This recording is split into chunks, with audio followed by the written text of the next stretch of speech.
ना सोचा था ना था कि मैं एक एक्ट्रेस बनूंगी या मॉडल बनूंगी। जब मैं पैदा हुई तो मेरे बाबा बेसिकली पैसे वाले थे, लेकिन कुछ टाइम बाद बिल्कुल ही गरीब हो चुके थे। जब गरीब हुए तो उस टाइम पे आपको पता है गरीब का कोई नहीं होता। यकीन जाने भूखे प्यासे दिन दिन भर सेट पे होती थी। 4 सालों में बहुत सी चीज़ें मैंने देख ली और बहुत सा काम ऐसा कर लिया कि एक कम एज की लड़की नहीं कर सकती।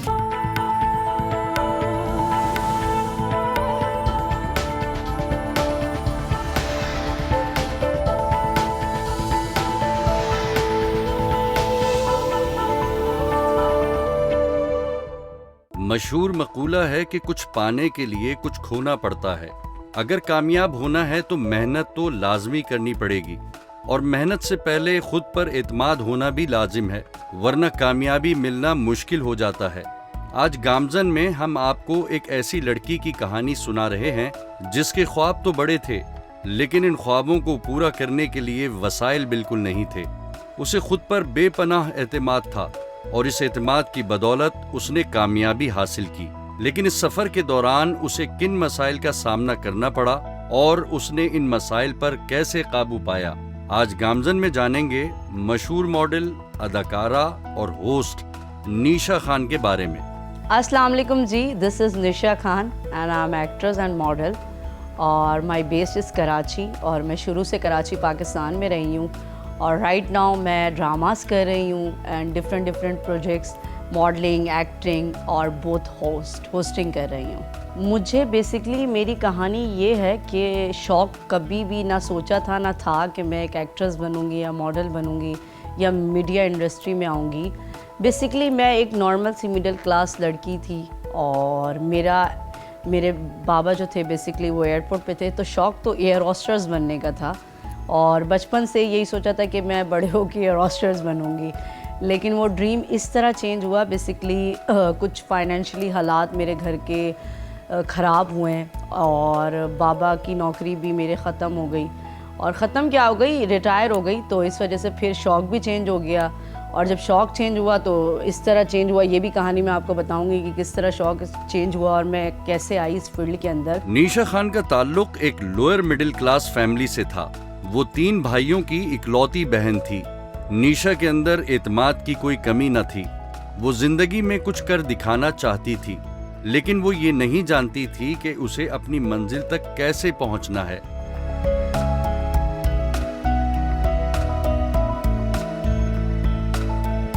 हम लोग बेसिकली कुछ लोग समझते हैं कि मैं शुरू से बहुत ज़्यादा अमीर किस्म की रही हूँ या बड़ी वेल सेटेड फैमिली से रही हूँ, तो ऐसा कुछ नहीं रहा। मैं एक नॉर्मल मिडिल क्लास फैमिली से बिलोंग करती थी।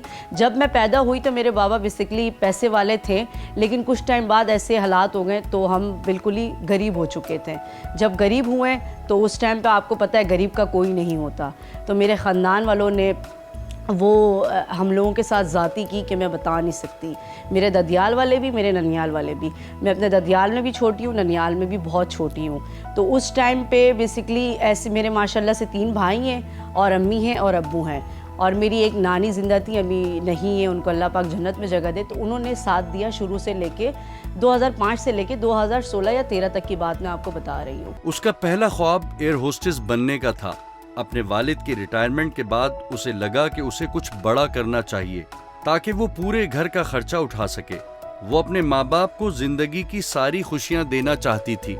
उसके खानदान वाले और उसके रिश्तेदार निशा की फैमिली से दूर रहना ही पसंद करते थे, क्योंकि निशा की फैमिली के माली हालात अच्छे नहीं थे। ऐसा टाइम आया कि मैं आपको बता नहीं सकती कि मेरे ख़ानदान में तो खैर कोई भी नहीं पूछता था और ना उन्होंने पूछा कभी कि कैसे बच्ची पल रही है, क्या हो रहा है, क्योंकि मेरे भाई तो मुझसे बड़े हैं माशाल्लाह तीनों, तो उनको नीड नहीं थी कि उनकी कोई ख्याल करे या कुछ ऐसी चीज़ करे। तो मेरी कज़नें थी, मेरे मुझसे तकरीबन 4 साल 5 साल बड़ी थी। एक कज़न मेरी क्लास फ़ेलो भी थी, लेकिन उन्होंने कभी भी मुझे ना फाइनेंशली ना किसी चीज़ में भी हेल्प नहीं की। तो यहाँ तक कि मैंने अपने जो ख़ानदान के दिए हुए कपड़े भी उतारा, जो कपड़ा होता है वो भी पहना, लेकिन मेरे ख़ानदान वालों ने कभी भी मुझे कोई ऐसी न्यू ड्रेस नहीं दी कि मैं उसको वेयर करूं। ना कभी हम किसी के घर में जाते थे तो मेरे ख़ानदान वाले बेसिकली खाना छुपा लेते थे कि ये लोग आ गए हैं तो हमारा खाना कम पड़ जाएगा।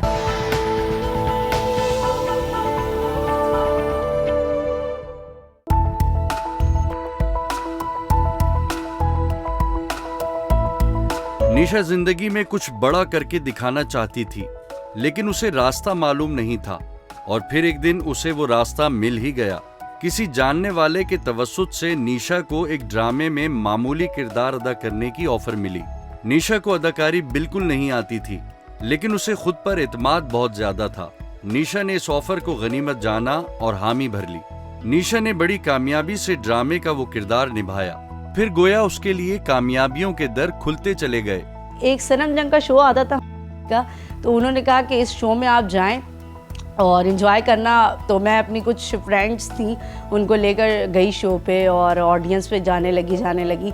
तो मेरा वहाँ से चांस बना और फिर वहाँ से मुझे किसी ने ऑफ़र की कि एक सीन है का तो यू विल डू। तो मैंने बोला या श्योर। लेकिन ये था कि घर में उस वक्त मेरे कोई भी एग्री नहीं था कि मैं शोबिज़ में आऊँ, ख़ास तौर पे मेरे पापा। तो देन फिर वहाँ से मैंने स्टार्ट लिया, मैंने एक प्रोजेक्ट किया तो मुझे बड़ा अच्छा रिस्पॉन्ड मिला।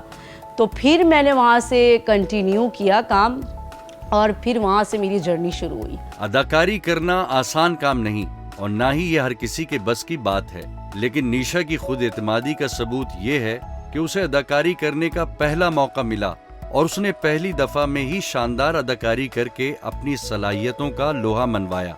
उसके बाद निशा को मजीद ड्रामों में साइड रोल मिलने लगे। जब निशा शोबिस के अंदर अपना कैरियर आहिस्ता आहिस्ता बढ़ा रही थी तो इस दौरान उसके खानदान और रिश्तेदारों ने उसकी शदीद मुखालफत की। उनका कहना था कि शोबिस की दुनिया लड़कियों के लिए बिल्कुल अच्छी नहीं है। मैंने मेहनत इस तरह की कि मैं यकीन जाने भूखे प्यासे दिन भर सेट पे होती थी कि सुबह जाती हूँ तो रात में आती हूँ, तो समझिए रात की वापसी की टाइमिंग भी नहीं होती। और भूखे प्यासे ऑडिशंस दिए जाके, ऑडिशंस इतनी जगहों पे दी, किसी ने बोला मोटी हो, किसी ने बोला ऐसी हो वैसी हो, बहुत चीज़ें मतलब ख़राब हुई और बहुत मतलब मुझे समझ नहीं, एक टाइम पीरियड आया समझ में भी नहीं आ रहा था कि यहाँ काम करूँ या नहीं करूँ। देन फिर मैंने वहाँ से स्टार्ट दिया, करते फिर घर वालों ने प्रॉपर सपोर्ट किया, छोड़ना ले जाना। शुरू में मेरा बड़ा वाला भाई साथ होता था हर सेट पे मेरे। तो लेकिन जब मैंने काम स्टार्ट किया फिर मैंने सपोर्टिंग कैरेक्टर से मैंने स्टार्ट लिया था बेसिकली कि किसी की दोस्त, किसी की फ़लाँ करते फिर राइट नाउ अब मैं कैरेक्टर्स करती हूँ। और इस कैरेक्टर करने के लिए मैंने बड़ी चीज़ें फेसेस की हैं, वो भी आपको मैं आगे बताऊँगी। लेकिन अभी तक की मेरी जर्नी जो मैंने आपको बताई 2005 से लेकर 16 तक की, कि ये मेरी कहानी है। अगरचे शुरू में निशा की फैमिली ने उसकी मुखालफत की थी, लेकिन बाद में उसके वालिद ने बेटी की हिमायत करना शुरू कर दी। उसके बाद निशा की घर का माहौल बदल गया। अब निशा का भाई उसे न सिर्फ शूट पर लेकर जाता बल्कि शूट खत्म होने के बाद उसे घर भी लेकर आता था। मीडिया में जब मैं आई थी तो मैंने बेसिकली ऑडिशंस दिए जाके प्रोडक्शन हाउस में, और ऑडिशंस देने के बाद कोई ख़ास कैरेक्टर नहीं मिला। तो फिर भी उस पर भी एग्री थी कि यार चलो कर लेते हैं, कोई मसला नहीं है, एक टाइम आएगा, प्लेटफॉर्म मिलेगा। लेकिन मैंने कभी भी उस माइंड सेट से इसको मीडिया को मैंने ज्वाइन नहीं किया था कि मैं उस बेस पे गलत काम करके या गलत चीज़ें करके आगे जाऊं। कभी भी मैंने माइंड सेट में रखा ही नहीं था। मैंने बोला था जो मेरे नसीब में वो मुझे सोकर भी मिलना है, मेरे अल्लाह ने मुझे देना है, वो मेरे पास चल के आएगा, नो नीड। मैंने ऑडिशंस दिए, मुझे छोटे कैरेक्टर मिले, मैंने किया। फिर उसके बाद चेंजेस आई, डिफरेंट चेंजेस आई। खुद ही अल्लाह का शुक्र है काम चल के आया।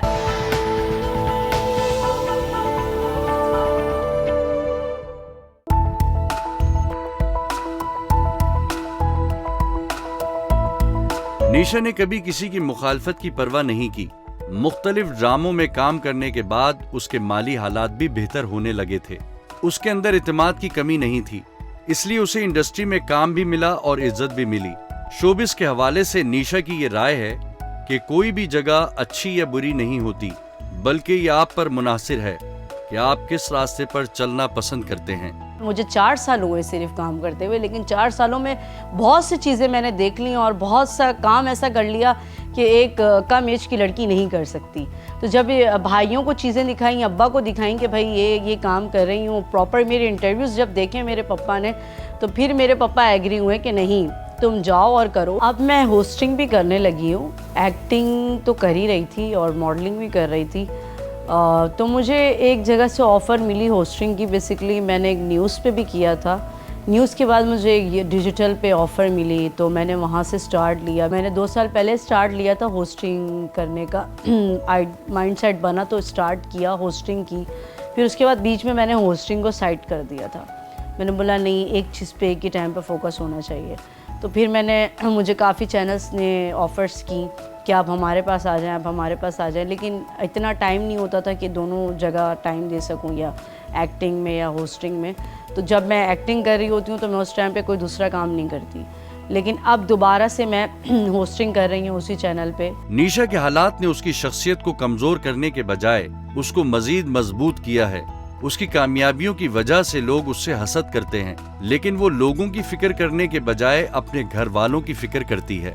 निशा ने अभी शोबिज में 4 साल का अरसा ही गुजारा है, लेकिन वो इंडस्ट्री को अच्छी तरह समझ गई है। वो जिंदगी में बहुत कुछ करना चाहती है। वो कामयाबी के लिए मुसलसल मेहनत पर यकीन रखती है। सबसे पहले तो यार कि ये अपने दिमाग से थिंकिंग निकाल दें कि लोग ख़राब हैं बाहर।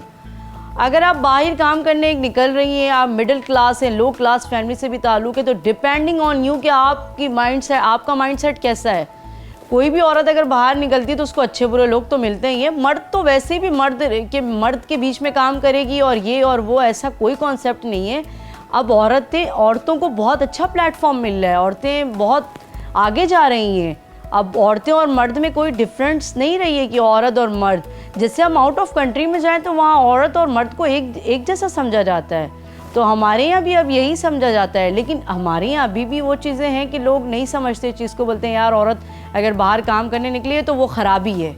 तो ये थोड़ा सा जो है ना पॉजिटिव लाएं अपने अंदर, पॉजिटिव सोचें। निशा खान की कहानी एक आम घराने से ताल्लुक रखने वाली लड़की की कहानी है। ऐसी लड़की जिसका माहौल साजगार नहीं, कोई वसाइल नहीं, लेकिन अपने ख्वाबों को पूरा करने की जुस्तजू मौजूद है, और यही कामयाबी के लिए लाजिम है। निशा खान ने अपना रास्ता खुद तलाश किया। अपने नामसाइद घरेलू हालात को बहाना बनाकर घर नहीं बैठी, बल्कि मैदान में उतरी और अपनी ख्वाहिशात पूरी की। उसके इत्माद और कामयाबियों को देखकर लगता है कि वो शोबिज इंडस्ट्री में बड़ा नाम पैदा करेगी।